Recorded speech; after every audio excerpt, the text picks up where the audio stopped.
l'Observatoire de la formation professionnelle du Québec est fier de vous présenter le contenu audio de la fiche de vulgarisation « Vous avez dit démarche réflexive en enseignement », l'adoption d'une démarche réflexive dans la pratique professionnelle par Marie-Alexandre et Xavier Michel Grisé de l'Université du Québec à Rimouski.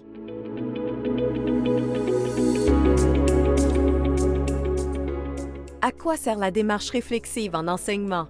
Elle sert à prendre conscience des impacts de sa pratique, à améliorer sa pratique, à réinvestir ses savoirs d'expérience dans sa pratique.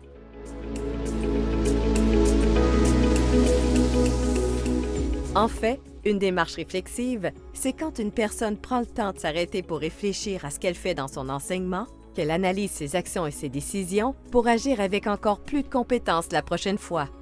Dans ce sens, selon Schoen, 1983, la démarche réflexive est un outil de régulation de la pratique, une façon de faire remonter à la surface ses connaissances tacites dans l'action, puis d'en faire une analyse critique qui permet de construire un sens ou de nouvelles connaissances.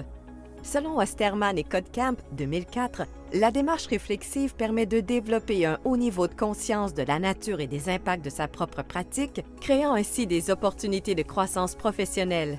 Finalement, selon Dewey, 1933, une démarche réflexive est un processus rigoureux de pensée dans le but de construire un sens de l'expérience.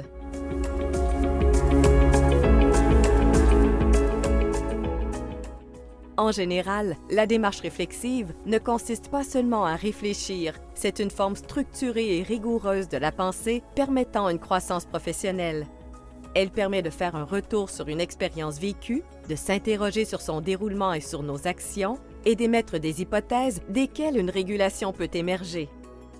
En enseignement, la pratique ne peut résulter uniquement des connaissances acquises lors de sa formation initiale. Comme le contexte influe grandement sur le déroulement d'une activité d'enseignement, cela demande à la personne enseignante de se réajuster constamment.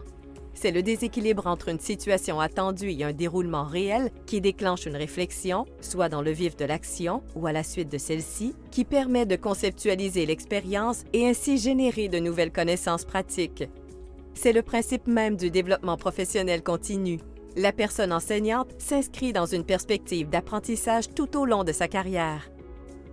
Concrètement, pour intégrer une démarche réflexive dans sa pratique, il faut pouvoir se plonger dans les 5 étapes qui la distinguent, soit agir ou vivre une expérience, observer ou prendre du recul et interpréter spontanément l'expérience vécue, analyser ou identifier des problèmes tirés des observations, conceptualiser ou transformer les éléments de son analyse en hypothèses, expérimenter ou mettre en œuvre ces hypothèses dans l'action. Par exemple, à partir d'une récente activité d'enseignement que vous avez conduite avec vos élèves, prenez du recul et jetez un regard sur celle-ci de la façon la plus objective possible. L'utilisation d'une captation vidéo est tout indiquée pour cet exercice. En réfléchissant au déroulement de l'activité, répondez aux questions suivantes. Est-ce que l'activité s'est déroulée comme prévu? A-t-elle permis d'atteindre les objectifs souhaités? Quels sont les bons coups de l'activité? Quelles ont été les difficultés dans la conduite de l'activité? Comment cette activité pourrait être améliorée? Comment vos interventions auprès des élèves pourraient-elles être améliorées? Il ne reste plus qu'à mettre en pratique les fruits de votre démarche réflexive dans une prochaine activité d'enseignement similaire. En 1933, Dewey écrivait déjà « Nous n'apprenons pas de nos expériences, nous apprenons en réfléchissant sur nos expériences. » C'est là toute l'essence de la démarche réflexive.